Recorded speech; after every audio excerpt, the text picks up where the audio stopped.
तो देखिए आगे, अनिषेचित अंडे से बना फल कौन सा होता है?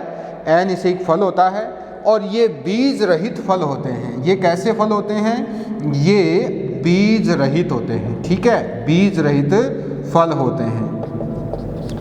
अब इसके कुछ एग्जाम्पल आपको याद रखने चाहिए, जैसे बैंगन होता है, बैंगन, तो बैंगन का नाम क्या है? सोलेनम मेलोंजिना। बैंगन को क्या कहते हैं? सोलेनम मेलोंजिना। तरबूज होता है सिट्रुलस लैनेटस, ठीक है, तरबूज सिट्रुलस लैनेटस, ठीक है। अब इनको विकसित करवाया जाता है। अंगूर, जैसे अंगूर होता है, अंगूर क्या है? अंगूर होता है वाइटिस विनिफेरा, अंगूर का बोटेनिकल नेम है वाइटिस विनिफेरा। इसी तरह से नींबू है, सिट्रस लिमोन, नींबू सिट्रस लिमोन, ठीक है। इस प्रकार के फल जो है, तो यदि अब इनको विकसित कैसे करवाते हैं? यदि कली अवस्था में, जो कली का अवस्था है, उसमें पुष्पों से पुंकेसरों को निकाल दिया जाए। किसको निकाल देते हैं? पुंकेसरों को निकाल देते हैं, क्योंकि इसका जो नर भाग है वो क्या होता है? पुंकेसर ही होता है। तो पुंकेसरों को निकालकर और स्टिग्मा पर किसका छिड़काव कर दिया जाए? ऑक्सिन का छिड़काव कर दिया जाए, तो बीज रहित फल प्राप्त किए जा सकते हैं। कैसे? तो सबको पता है पुष्प की संरचना कैसी होती है। पुष्प की एलएस सबने पढ़ी है सेकेंड ईयर में। तो ये तो है इसकी स्टिग्मा, और इस तरह से ये पुष्प में ये स्टेमन होता है। तो स्टेमन को क्या कर दिया जाता है? हटा दिया जाता है, ठीक है। इसके स्टेमन को हटा देते हैं और यहाँ पर ऑक्सिन का छिड़काव कर देते हैं। अब इसके अंदर क्या है? ये तो अंडाशय है ही, तो इस ऑक्सिन के प्रभाव से ये अंडाशय फल में बदल जाता है। तो इसके लिए कौन सा ऑक्सिन काम में लेते हैं? NAA, यानी कि नैप्थलीन एसिटिक एसिड। तो नैप्थलीन एसिटिक एसिड के प्रभाव से क्या बनाए जा सकते हैं? अनिषेक फल बनाए जा सकते हैं। आगे है प्रिवेंशन ऑफ लॉडिंग, यानी कि पतन का निरोध। अगला जो है वो है इंपॉर्टेंट है बहुत ही, पतन का निरोध, या इसे कहते हैं प्रिवेंशन ऑफ लॉडिंग। ये क्या है? पतन का निरोध कैसे करता है ऑक्सिन? तो देखिए, फसली पौधों को गिरने से बचाव, इसको हम कह सकते हैं। कई धान्य फसल होती हैं, जैसे गेहूं है, चावल है, जई है, इसके अलावा सन, क्रोटोलेरिया, जंसिया। इनमें क्या होता है कि अत्यधिक जो है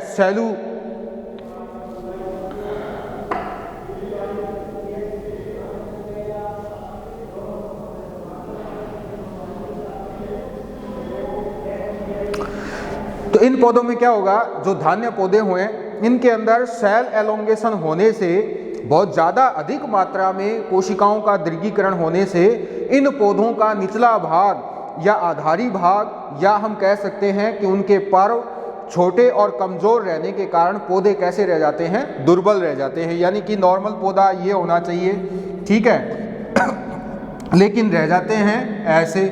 तो दुर्बल पौधों को रोकने के लिए, बनने से रोकने के लिए, और ये किस कारण से होता है? ये अत्यधिक सेल एलोंगेशन की वजह से होता है, ठीक है। तो सेल एलोंगेशन की वजह से जो इनका निचला भाग है, आधारी भाग, ये वाला, तो ये वाला जो भाग है ये काफ़ी कमज़ोर रह जाता है, दुर्बल रह जाते हैं, पौधे कमज़ोर हो जाते हैं और हवा के प्रभाव से जड़ के पास से मुड़ जाते हैं या फिर गिर जाते हैं। यानी कि इस प्रकार की कंडीशन आ जाएगी, पौधा जो है आवश्यकता से लंबा ज़्यादा हो जाएगा और इसका आधारी भाग ये कमज़ोर रह जाएगा। तो फिर क्या होगा? हवा के प्रभाव से पौधा क्या है? इस प्रकार से मुड़ जाएगा, घूम जाएगा। तो इससे क्या है? उत्पादन पर प्रभाव पड़ता है। तो अगर ऑक्सिन के विलयन को छोटे पौधों के ऊपर छिड़क दिया जाए तो पौधों के निचले भाग भी क्या हो जाते हैं? मजबूत हो जाते हैं, जिससे उनके गिरने की संभावना कम हो जाती है। और इसके लिए किसका प्रयोग किया जाता है? इसके लिए प्रयोग किया जाता है NAAM का नाम। तो नाम को हम क्या कहेंगे, नैफ्थलीन, इसका नाम होता है नैफ्थलीन एसीटेमाइड, एसीटेमाइड कहते हैं इसको, ठीक है। नैफ्थलीन एसिटिक एसिड नहीं है ये है नैफ्थलीन एसीटेमाइड, तो इसका प्रयोग किया जाता है। अगला आता है कंट्रोल ऑफ डोरमेंसी, जो डोरमेंसी जिसे हम प्रसुप्तता कहते हैं उसका भी नियंत्रण किया जाता है, किससे, ऑक्सिन से। तो अगला है इसमें कंट्रोल ऑफ डोरमेंसी नंबर 6। तो प्रसुप्तता का नियंत्रण कैसे करते हैं, तो ऑक्सिन बीजों व कंदों में डोरमेंसी को बनाए रखता है। किसमें बनाए रखता है, ये जो बीज होते हैं, बीजों व कंद जो ट्यूबर्स हैं कंदों में, ये डोरमेंसी को क्या करता है, बनाए रखता है, ठीक है। अब इसको बनाए रखने का कारण क्या है, तो देखिए ऑक्सिन बीजों के अंकुरण व कलिका प्रस्फुटन को रोकता भी है, अब जिससे इनको लंबे समय तक स्टोर किया जा सकता है, इसलिए इनको लंबे समय तक स्टोर कर सकते हैं, ठीक है। क्योंकि ऑक्सिन करता क्या है, जर्मिनेशन को रोकता है, तो बीज और कंदों को इस तरह से लंबे समय तक स्टोर किया जा करके बाद में फिर उनको अपनी सुविधा के अनुसार काम में लेते हैं, उनको जर्मिनेट करवाते हैं। और देखिए एक ऐसा पादप है जैसे आलू, जो है आलू का कंद, आलू सोलेनम ट्यूबरोसम होता है, आलू का कंद पर ऑक्सिन के प्रभाव से 3 साल तक, कितने साल तक, 3 साल तक इसको डोरमेंसी में स्टोर रख सकते हैं, किसको, आलू को। अगला आता है नंबर 7 पर, पुष्पों की सघनता को कम करना। अगला नंबर क्या है इसमें, पुष्पों की सघनता को कम करना। तो देखिए कुछ ऐसे भी पादप हैं जैसे कि आम, मेंजीफेरा इंडिका, उनकी कुछ किस्मों में एक वर्ष में बहुत अधिक मात्रा में क्या बन जाते हैं, पुष्प बन जाते हैं, ठीक है। अब पुष्प तो अधिक मात्रा में बन गए, तो पुष्प अधिक मात्रा में बने हैं तो सीधी सी बात है फल भी अधिक मात्रा में बनेंगे, परंतु ये आकार में कैसे रह जाते हैं, छोटे रह जाते हैं। ये फलों की संख्या तो बढ़ जाएगी परंतु उनका आकार कैसा रह जाएगा, छोटा रह जाएगा, और इससे उनके दूसरे साल में यानी कि अगले वर्ष में भी पुष्प संख्या में काफ़ी कम बनते हैं। तो इस प्रकार से अनावश्यक व अनियंत्रित पुष्पन को कंट्रोल करने के लिए भी ऑक्सिन का सहारा लिया जाता है। तो ऑक्सिन में कौन कौन से ऐसे हैं जिनका सहारा हम ले सकते हैं, तो इसमें आता है NAAM यानी कि नैफ्थलीन एसीटेमाइड, इसी तरह से नैफ्थलीन एसिटिक एसिड, इनकी 0.003% से लेकर जो 3% की मात्रा है वो तो काम में लेते हैं NAA की, और अगर नाम की बात की जाए NAAM की तो उसकी हम कितनी सांद्रता काम में लेते हैं, 0.001%, ठीक है। तो इनका नियंत्रण किया जाता है। इस प्रकार से पुष्पन का, अधिक पुष्पन का नियंत्रण करवाकर सामान्य आकार के फल प्राप्त किए जाते हैं। तो इस प्रकार से पुष्पों की सघनता को ऑक्सिन के द्वारा कम किया जाता है। दोबारा से सुन लीजिए, कुछ ऐसे पादप जैसे आम, उनमें एक वर्ष में बहुत अधिक संख्या में पुष्प बनेंगे और इससे होगा क्या, इससे फल भी ज़्यादा बनेंगे, लेकिन उन फलों का आकार काफ़ी छोटा रह जाता है और इसका प्रभाव अगले साल भी पड़ता है। लेकिन अगले साल प्रभाव कैसा होगा, नेगेटिव होगा, यानी कि पुष्पन कम संख्या में होगा। तो इस तरह से इर्रेगुलरिटी बढ़ जाती है और इसी को कम करने के लिए या इस प्रकार से अनावश्यक व अनियंत्रित पुष्पन को कम करने के लिए ऑक्सिन का छिड़काव करते हैं। और ऑक्सिन की कितनी मात्रा का छिड़काव करते हैं, तो 0.003% तो लिया जाता है NAA, अगर NAA का इस्तेमाल कर रहे हैं तो, और अगर हम इस्तेमाल कर रहे हैं NAAM का तो वहाँ पर सांद्रता कितनी होनी चाहिए, 0.001।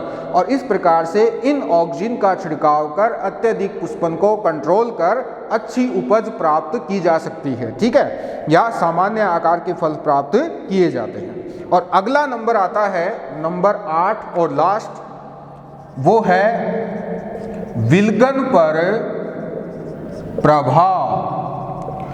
विल्गन, abscission, effect of effect on abscission. Abscission क्या होता है? विलगन।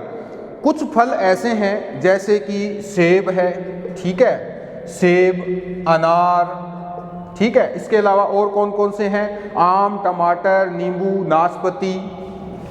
आम, टमाटर, नींबू, नाशपाती, ठीक है। ये ऐसे फल हैं, इनमें फलों के व्रंतों पर एक विलगन परत बन जाती है और इससे क्या होता है कि ये समय से पहले ही झड़ जाते हैं। जैसे ये फल है तो यहाँ पर क्या बनती है?